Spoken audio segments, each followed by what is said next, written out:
উড়িষ্যার উৎকলে একটি গ্রাম আছে, তার নাম হচ্ছে ধরেন্দ্র ভাদুরপুর। সেই গ্রামের একজন গরিব কৃষক, তার নাম হচ্ছে কৃষ্ণ মণ্ডল। তার ঘরে চৈত্র মাসের পূর্ণিমার দিন জন্মগ্রহণ করেন শ্যামানন্দ প্রভু। এই কৃষ্ণ মণ্ডলের পরিবারে তার আগে তার যতগুলো সন্তান হয়েছিল, ছেলে এবং মেয়ে, তারা প্রত্যেকেই মারা যায়। তাই কৃষ্ণ মণ্ডল এবং তার স্ত্রী দুরিকা, তাদের মন খুব ভেঙে গেছিল। তখন তারা শ্রীকৃষ্ণের চরণে মন প্রাণ ত্যাগ করে জপ করতে লাগে এবং চৈত্র মাসের পূর্ণিমার দিন একটি ফুটফুটে সুন্দর সুদর্শন একটি বাচ্চার জন্ম হয়। এই বাচ্চাটি যখন একটু বড় হয়, তখন কৃষ্ণমণ্ডল তার নাম রাখে দুঃখী। দুঃখী গ্রামের সবার সাথে সবার আদর পেয়ে বড় হতে থাকে এবং ছোটবেলা থেকেই সংস্কৃত চর্চা করতে থাকে। সবাই নজর করে যে দুঃখীর প্রচণ্ড কৃষ্ণ প্রেম এবং খুব তাড়াতাড়ি সে যে কোনো ধর্মীয় আলোচনা হলে, সেখানে যে কোনো আলোচনা হলে সে খুব তাড়াতাড়ি সেটাকে মনে রাখতে পারে। তাই ছোটবেলা থেকেই দুঃখীর সম্পর্কে তার বাবা মাকে গ্রামের সবাই বলতে থাকে যে আপনার ঘরে একটি দেব পুরুষ চলে এসছে। দুঃখী আস্তে আস্তে বড় হতে থাকে। একদিন তার বাবাকে সে বলে যে আমার গুরুদেব এখানে থাকে না, আমার গুরুদেব থাকে অম্বিকা কালনায়। তখন তার বাবা তাকে বলে যে অম্বিকা কালনা তো অনেক দূর, সে তো বঙ্গদেশে, মানে যেটা আমাদের পশ্চিমবঙ্গ, তো তুই অত দূর যাবি কি করে? বলে আমার ওখানে গুরুদেবের বাড়ি আছে, আমি ওখানে ঠিক চলে যাব। তাই তার বাবা তাকে বাধা দেয় না এবং জানতে চায় তার গুরুদেবের নাম কি। তখন সে বলে যে আমার গুরুদেবের নাম হৃদয় চৈতন্য এবং হৃদয় চৈতন্যের গুরুদেবের নাম গৌরীদাস পণ্ডিত। এই দুজনেই ভীষণ তার পছন্দের মানুষ এবং তাদের কাছেই সে দীক্ষা নেবে। কারণ সে লোকমুখে শুনেছে যে গৌরীদাস পণ্ডিতের কাছে এবং তার বাড়িতে নিত্যানন্দ এবং গৌর দুজনেই তার বাড়িতে অনেকবার এসছে। তাই তার খুব ইচ্ছা যে তাদের কাছ থেকে সে দীক্ষা নেবে। তাই সে অম্বিকা কালনায় যেতে চায়। তার বাবা তাকে বাধা দেয় না এবং সে অম্বিকা কালনার উদ্দেশ্যে রওনা দেয়। অনেক পথ পেরিয়ে দুঃখী এসে পৌঁছায় হৃদয় চৈতন্যের কাছে। হৃদয় চৈতন্য তাকে দেখে জিজ্ঞেস করেন, তুমি কে? তখন সে বলে যে আমি আপনার পরম ভক্ত, আমি আপনার কাছে দীক্ষা নিতে চাই। তখন হৃদয় চৈতন্য বলল যে না না, তোমাকে আমি দীক্ষা দিতে পারবো না, তোমাকে অনেক জ্ঞান অর্জন করতে হবে, তুমি সেই জ্ঞান অর্জন করে আসো এবং তারপরেই আমি তোমাকে দীক্ষা দিতে পারবো। তখন দুঃখী জিজ্ঞেস করে যে তাহলে সে কোথায় যাবে? তখন হৃদয় চৈতন্য তাকে বলে যে তুমি বৃন্দাবনে যাও, বৃন্দাবনে গিয়ে তুমি জীব গোস্বামীর কাছে পঠন পাঠন করো, সেখান থেকে তুমি ধর্মের উপরে পড়াশোনা করো, তুমি জ্ঞান অর্জন করো, কৃষ্ণের পরম ভক্ত হও, তারপরে তুমি আমার কাছে আসো একদম তৈরি হয়ে, আমি তারপরে তোমাকে দীক্ষা দেব। এই কথা শুনে তখন দুঃখী বলে ঠিক আছে তাই হবে। তখন সে হৃদয় চৈতন্যের বাড়ির থেকে রওনা দেয় নবদ্বীপের দিকে এবং তার ইচ্ছে ছিল যে নবদ্বীপে গিয়ে শ্রী চৈতন্যের বাড়িটা সে একবার দেখবে। তাই সে নবদ্বীপে গিয়ে শ্রী চৈতন্যের বাড়িতে একবার যায়, যেখানে শ্রী চৈতন্য ছোটোবেলায় তার বাবার সাথে এবং মায়ের সাথে কাটিয়েছিল। সেই বাড়িতে গিয়ে সেখানে কিছুক্ষণ সময় কাটিয়ে তারপরে সে আবার রওনা দেয়। বেশ কিছুদিন পরে সে পৌঁছায় গয়াতে। গয়াতে পৌঁছে সেখানে সে শ্রীকৃষ্ণের পায়ে প্রণাম করে এবং সেখানকার সে সমস্ত গল্প স্থানীয় মানুষদের কাছে সে শোনে, যে সেখানে যখন চৈতন্য মহাপ্রভু এসেছিলেন তখন সেখানে কি কি ঘটনা ঘটেছিল সব তিনি শুনে তার চোখ দিয়ে জল নেমে আসে। তারপরে সে সেখান থেকে রওনা দেয় এবং পৌঁছায় বেনারস। বেনারসে পৌঁছে সে কাশী বিশ্বনাথ ধাম দর্শন করে এবং কাশী বিশ্বনাথ ধাম দর্শন করে আস্তে আস্তে হেঁটে অনেক পথ পেরিয়ে দীর্ঘ সময় পার করে সে পৌঁছায় মথুরা এবং মথুরা থেকে সে এসে পৌঁছায় বৃন্দাবন। বৃন্দাবনে পৌঁছে জীব গোস্বামীর সঙ্গে তার দেখা হয়। জীব গোস্বামী দেখে তাকে জিজ্ঞেস করে যে তাকে তার কাছে কে পাঠিয়েছে। তখন দুঃখী বলে যে আমাকে পাঠিয়েছে হৃদয় চৈতন্য। সে বলেছে আপনার কাছ থেকে সম্পূর্ণ পাঠ নিয়ে তারপরে ফিরতে। জীব গোস্বামী ভীষণ খুশি হয় এবং তাকে সে বলে ঠিক আছে তুমি আশ্রমে যাও।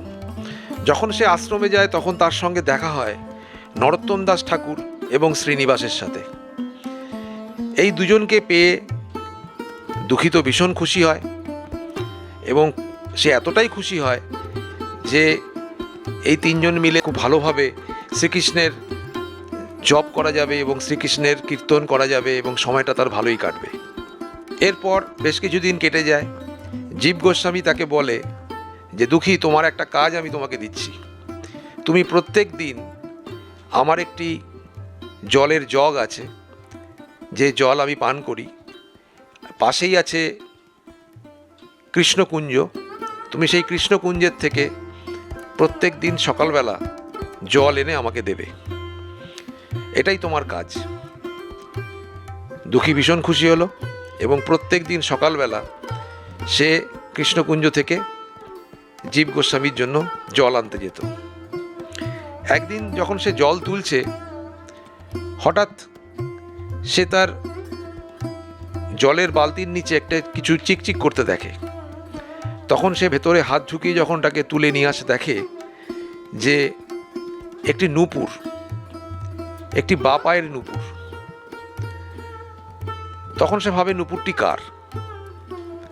সে কিছু ভেবে ওঠার আগে সে দেখতে পায় একটি বাচ্চা মেয়ে সেখান থেকে জল কিছুক্ষণ আগে তুলে সে চলে গেছে। তখন সে ভাবে হয়তো ওই বাচ্চা মেয়েটির হয়তো নূপুর। তাই সে কিছু না বলে সে নূপুরটি নিয়ে ফিরে যায় আশ্রমে এবং পরের দিন আবার সেই কৃষ্ণকুঞ্জে ফিরে আসে এবং ফিরে এসে সে ওই বাচ্চা মেয়েটির জন্য অপেক্ষা করতে থাকে। কিছুক্ষণ পরে সে আচ্ছন্ন হয়ে যায় এবং সম্পূর্ণ জ্ঞান হারিয়ে সে সমাধিস্থ হয়ে যায়। সে তখন দেখতে পায় যে শ্রী শ্রী রাধারানী এবং তার সখীরা আলোচনা করছে যে রাধারানীর পায়ের একটি নূপুর হারিয়ে গেছে এবং সেই নূপুরটি যাতে খুঁজে আনা হয় সেই জন্য রাধারানী তার সমস্ত গোপীদেরকে বলছে। তার গোপীদের মধ্যে একজন এসে বলে যে সে দেখেছে তার নূপুরটা পেয়েছে একজন আশ্রমের একজন সাধু বা সেবক, তার নাম দুঃখী। তখন রাধারানী বলে ঠিক আছে, তাহলে তার কাছে যাও এবং আমার নূপুরটা ফেরত নিয়ে আসো। তখন সে কৃষ্ণকুঞ্জের ধারে এসে দুঃখীকে দেখতে পায় এবং দুঃখীকে বলে যে তুমি ওই নূপুরটি ফেরত দাও, ওই নূপুরটি আমাদের। তখন দুঃখী তাকে ফেরত দিয়ে দেয় এবং সে অঝরে কাঁদতে থাকে রাধারানীর নাম শুনে। তখন সে বলে যে আমি কি তার দেখা পাবো না? সেই গোপী তখন তাকে বলে তুমি অপেক্ষা করো, নিশ্চয়ই দেখা পাবে। রাধারানীর কাছে যখন ফিরে যায় এবং ওই নূপুরটি যখন রাধারানীকে সে ফেরত দেয়, তখন রাধারানী বলে যে চলো দুঃখীর সঙ্গে দেখা করব। এবং দুঃখীর কাছে এসে তার ভক্তি দেখে, তার কৃষ্ণপ্রেম দেখে রাধারানী ওই নূপুরটির মধ্যে একটু কুমকুম লাগিয়ে এবং ওই নূপুর দিয়ে দুঃখীর কপালে একটা ছাপ দিয়ে দেয় এবং ছাপ দিয়ে বলে, তোমার আমি দীক্ষা দিয়ে দিলাম, তোমার আমি তিলক করে দিলাম, তাই তোমার আর কোনো দীক্ষার প্রয়োজন নেই। এই বলে রাধারানী চলে যায়। হঠাৎ করে দুঃখীর ঘুম ভাঙে বা সমাধিস্থ অবস্থা থেকে সে জ্ঞান ফেরে এবং ফিরে সে অঝরে কাঁদতে থাকে এবং সে জলে দেখতে পায় যে তার কপালের মধ্যে একটি তিলক আঁকা রয়েছে। তখন সে জীব গোস্বামীর কাছে ফিরে গিয়ে সমস্ত ঘটনা বলে। জীব গোস্বামী শুনে তো অবাক এবং তিলকটা দেখে সে বুঝতে পারে যে এটা সাধারণ তিলক নয় এবং দুঃখী তাকে বলে যে রাধারানী তার নাম দিয়েছে শ্যামানন্দ। এটা শুনে জীব গোস্বামী আরও অবাক হয়ে যায় যে তিলকও হয়ে গেল, তার নতুন নামকরণও হয়ে গেল। তখন সে বলে, তুমি অনেক কপাল করে এসছো, কারণ তোমার নাম রাধারানী দিয়েছে, এটা আমাদের কপালে হয়নি। এর মধ্যে এই ঘটনা পৌঁছে যায় হৃদয় চৈতন্যর কানে এবং সে শুনতে পেয়ে প্রচণ্ড রেগে যায় এবং রেগে সে বৃন্দাবনে আসে এবং বৃন্দাবনে এসে সে শ্যামানন্দ প্রভুকে বলেন যে তুমি এই ধরনের মিথ্যা কথা বলে তুমি আমাকে অপমান করছো, তোমাকে দীক্ষা দেওয়ার কথা আমার, কিন্তু তুমি বলছো স্বয়ং রাধারানী তোমাকে দীক্ষা দিয়েছে। এই বলে সে শ্যামানন্দ প্রভুকে অপমান করে এবং সেই রাতে যখন হৃদয় চৈতন্য যখন ঘুমায়, তখন ঘুমের মধ্যে রাধারানী এসে হৃদয় চৈতন্যকে বলে যে তোর এত বড় সাহস হলো কী করে যে তুই এই সমস্ত কথা ওকে বলেছিস? আমি স্বয়ং এসে ওকে তিলক করে দিয়েছি, তাই ওই তিলক ওর কপালে থাকবে, ওটা আমারই করা তিলক। এবং এই স্বপ্ন দেখার পর হৃদয় চৈতন্যের ঘুম ভাঙে এবং সে তাড়াতাড়ি উঠে শ্যামানন্দ প্রভুকে জড়িয়ে ধরে বলে যে আমার বিরাট ভুল হয়ে গেছে, তুমি অনেক কপাল করে এসছো যে স্বয়ং রাধারানী তোমাকে তিলক করেছে। এরপর নরোত্তম, শ্রীনিবাস, শ্যামানন্দ তিনজনের বাকি অধ্যয়ন কমপ্লিট হয় এবং তারা পড়াশোনা শেষ করে যে যার মতন ফিরে যায়। নরোত্তম বাংলাদেশে তার নিজের গ্রামে ফিরে যায় এবং জীব গোস্বামী বলে যে তুমি চলে যাও উড়িষ্যায় এবং সেখানে গিয়ে কৃষ্ণের নাম প্রচার করতে থাকো।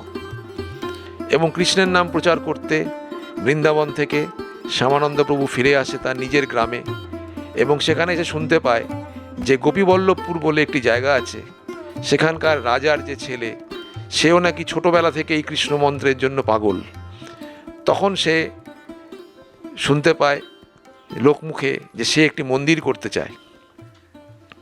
শ্যামানন্দ প্রভু গোপীবল্লভপুরের দিকে রওনা দেয় এবং একটি বিগ্রহ সেই মন্দিরে স্থাপনা করেন এবং রাজার ছেলেকে দিয়ে সেই মন্দির তৈরি করিয়ে সেখানে তার পদচিহ্ন রাখেন। সেই পদচিহ্ন আজও গোপীবল্লভপুরের মন্দিরে গেলে আপনারা দেখতে পাবেন এবং আমাদের পশ্চিমবঙ্গের মধ্যেই একটি বৃন্দাবন গোপীবল্লভপুর। আশা করি আপনারা সবাই সেখানে যাবেন এবং এই ঘটনা আপনারা ইস্কনের বা অন্যান্য যে সমস্ত আধ্যাত্মিক বই আছে সেখানে শ্যামানন্দ প্রভুর ঘটনা আপনারা জানতে পারবেন। এবং আমাদের ঘরের কাছেই ঝাড়গ্রামে গোপীবল্লভপুরে এই শ্যামানন্দ প্রভুর যে হাতে স্থাপনা করা যে মূর্তি, সেই মূর্তি আপনারা দেখতে পাবেন এবং তার পায়ের চিহ্ন দেখতে পাবেন এবং তার সমাধি বৃন্দাবনে আছে। সমাধি আপনারা বৃন্দাবনে গেলে দেখতে পাবেন এবং তার গ্রামে গেলে আজও তার ঘটনা লোকের মুখে ঘুরে ঘুরে ফেরে। তাই এই কারণেই আপনাদেরকে এই ভিডিওটা তৈরি করা যে যদি আপনারা ঝাড়গ্রাম বেড়াতে যান অবশ্যই একবার শ্যামানন্দ প্রভুর এই মন্দিরটি দেখবেন এবং লোকমুখে আরও প্রচার করবেন যাতে এটা সবাই যায়, কারণ একটি বৃন্দাবন কিন্তু আমাদের পশ্চিমবঙ্গের মধ্যেই রয়েছে। আপনাদের সবাইকে ধন্যবাদ জানিয়ে ধৈর্য ধরে গল্পটি শোনার জন্য আরেকবার ধন্যবাদ জানিয়ে এই ভিডিওটি শেষ করছি। পরের ভিডিওর জন্য অপেক্ষা করুন। সবাই সুস্থ থাকুন, ভালো থাকুন। হরে কৃষ্ণ।